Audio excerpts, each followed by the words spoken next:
Hello everyone, good morning. Welcome back to my channel, My Simple Lifestyle. আশা করি তোমরা সব ভালো আছো বা দুষ্টু দেওয়াটা।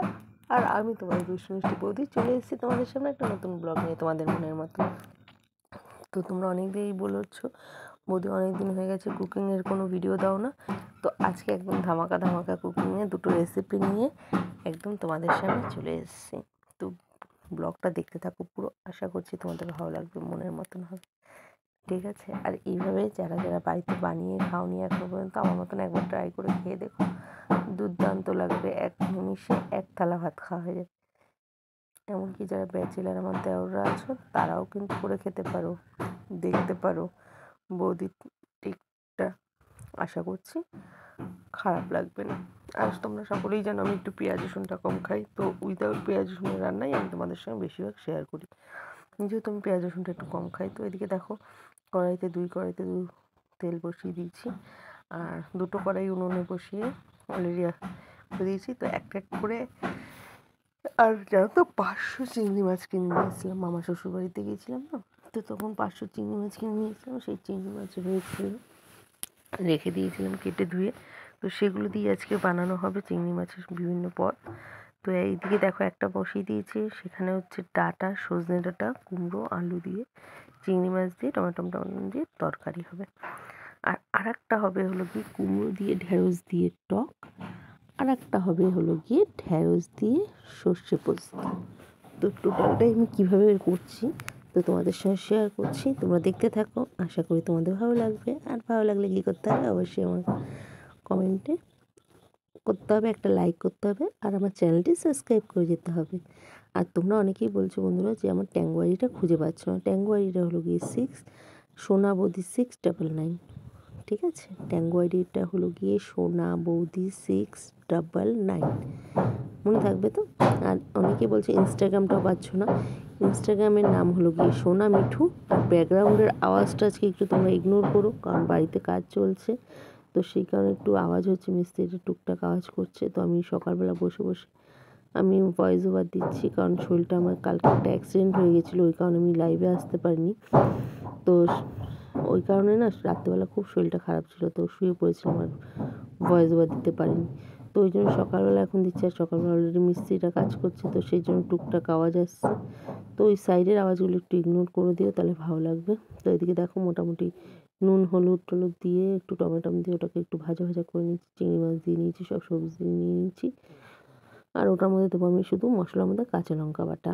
আর এদিকে দেখো টক বসিয়ে দিয়েছি 5 সোমবার, শুকনো লঙ্কা দিয়ে সম্বাদ দিয়ে একটু কুমড়ো দিয়ে ঢেঁড়স দিয়ে টক করব। তোমরা কারা কারা টক খেতে এইভাবে ভালোবাসো? আমি কিন্তু জানো তো প্রথমে কোনোদিন এইভাবে টক খাইনি, কোনোদিন জানতামও না।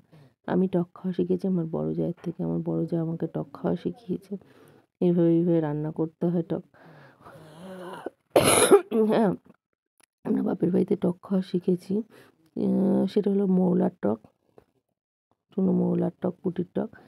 বাট এইভাবে সবজি দিয়ে টক খাওয়াটা আমি এই বাড়িতে এসে শিখেছি, আমার শ্বশুরবাড়িতে এসে। তো আমার বেশ ভালো লাগে। তোমরা যারা যারা এখনও ট্রাই করোনি, একবার ট্রাই করে দেখতে পারো, আশা করছি তোমাদেরও ভালো লাগবে। তো চলো এদিকে দেখো মশলা দিয়ে নিলাম, ওদিকে একটু লঙ্কা দিয়ে মশলা দিয়ে একটু কষিয়ে নিলাম। আর দেখো আমার হাঁচি চালু হয়ে গেছে। আমার না কোনো রকম আর কি ধোয়া আমি এখন একদম নিতে পারি না, সে তরকারির ঝাঁজ হোক, ঝাঁঝের ধোয়া হোক, মানে ধূপকাঠির ধোয়া, কোনো রকম নিতে পারি না। কী যে সমস্যায় পড়ে আছি না, বললো না। আর এদিকে দেখো টকটার মধ্যে একটু লঙ্কা বাটা দিয়ে নিচ্ছি, কারণ লঙ্কার গুঁড়োটা আমি অ্যাভয়েড করি, যতটা পারি আমি লঙ্কার গুঁড়োটা আমি অ্যাভয়েড করার চেষ্টা করি। আমার পছন্দ হয় না লঙ্কার গুঁড়োটা, কারণ বাচ্চা নিয়ে খাই বলে না, আমি নিজেও পছন্দ করি না। আমার মনে হয় কাঁচা লঙ্কা বাটার তরকারিটা মনে হয় স্বাদটাও বেশি হয়, আর শরীরের পক্ষেও ক্ষতিকারক কম হয়। হ্যাঁ, আমি একটু ঝালটা বেশি খাই। তো এইবার জানো তো বাজারে যেয়ে দেখি এই পাকা পাকা লঙ্কাগুলো, লোকটা বেছে রেখে দিচ্ছিলো এক সাইড করে। আমি বিক্রি করবেন দাদা? বললো হ্যাঁ বিক্রি করবো, কেন করবো না। 100 লঙ্কা যেখানে 10 টাকা, সেখানে আমাকে 250 লঙ্কা 10 টাকায় দিয়েছে বলো। আর আমার তো কাঁচা লঙ্কা খেতে প্রচণ্ড আমি প্রিয়, আর আমি ঝালটাও আমি প্রিয় খুবই।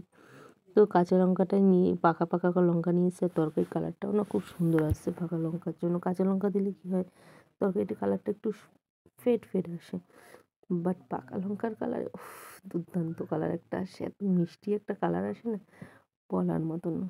তো দেখো ফাইনালি মোটামুটি আমার রান্না হয়ে এসেছে। আর এখন এটা আমার একটু কষবো, ওইটা একটু দেরি হচ্ছে। আর টকটা এদিকে হয়েছে, টকটাও কষছি। কিছুই মশলা না দেখলেই তোমরা নুন, হলুদ, লঙ্কার আর একটু নামানোর আগে একটু সামান্য স্বাদ মতন চিনি, যাতে তরকারির স্বাদটা ব্যালেন্স থাকে। তো চলো দেখতে থাকো। আমাকে জানো তো এই জন্য অনেকে বলে যে তুই কোনো মশলা দিস না, বাট তোর রান্না খুব টেস্ট হয়। আমি জানি না সত্যি না মিথ্যা, তোমরা একবার ট্রাই করে দেখো তো যে সত্যি কি আমার রান্নাটা বেস্ট হয় নাকি। তো যদি এরকম ট্রাই করে খেয়ে থাকো আমার মতন, তো প্লিজ খেয়ে আমাকে কমেন্ট করো, ঠিক আছে? হ্যাঁ, এর আগে একবার এক ভাই খেয়েছিল, মানে আমার একটা ছোট্ট দেওর খেয়েছিল আমার মতন রেসিপি রান্না করে, তো বলেছিল সে খুব ভালো লেগেছে। তো প্লিজ তোমরাও একটু দেখো। আর এদিকে দেখো রান্না করে উঠিয়ে নিচ্ছি, আমার বড় জাকে দিতে যাবো। বড় জাকে বলতে কি, বড় জায়ের মেয়ে এসছে, মানে আমাদের বড় বাড়ির বড় মেয়ে। তো সে টক খেতেও চেয়েছে, তো সেই কারণে টকটা তার জন্য তুলে রাখছিলাম। আর কাউকে দিলে আমি সবসময় কী করি, আমি রান্না করি সঙ্গে সঙ্গে তারটা আগে তুলি, তারপর আমাদের নিজেদেরটা রাখি। কারণ কাউকে যখন দিতে যাবো আগে নিজেদেরটা রেখে তারপর পরকে দেবো, সেটা না, আমার ভালো লাগে না ওই জিনিসটা। কার কীরকম লাগে আমি জানি না, বাট আমার এই জিনিসটা ভালো লাগে না। তো ফাইনালি দেখো অলরেডি একটা তরকারি নেমে গেছে, আর একটা তরকারি ফুটছে, আর এদিকে আমি তেলের মধ্যে, গরম তেলের মধ্যে ভেন্ডিটা ছেড়ে দিয়েছি। তো ফাইনালি রেসিপি রেডি। এই দেখো এদিকে টক, কুমড়ো দিয়ে, ঢ্যাঁড়স দিয়ে, চিংড়ি মাছ দিয়ে টক, আর এদিকে ভেন্ডি দিয়ে পোস্ত, চিংড়ি মাছ দিয়ে যে হয়েছিল না, বিশ্বাস করো তিনটে সবজি ফাটাফাটি হয়েছিল, মানে এখনও যেন জিভে লেগে আছে। আমার বড় যা তো বারবার বলছে চিংড়ি মাছটা খুব ফেভারিট, তো আজকে সব চিংড়ি মাছের পদ করেছি। আরও চিংড়ি রয়েছে, কারণ 500 চিংড়ি এনেছিলাম 200 টাকা দিয়ে, তো সেটা রয়েছে আরও চিংড়ি। তো চলো, কারা কারা আমার মতন চিংড়ি মাছ খেতে ভালোবাসো প্লিজ কমেন্ট করো। ওকে।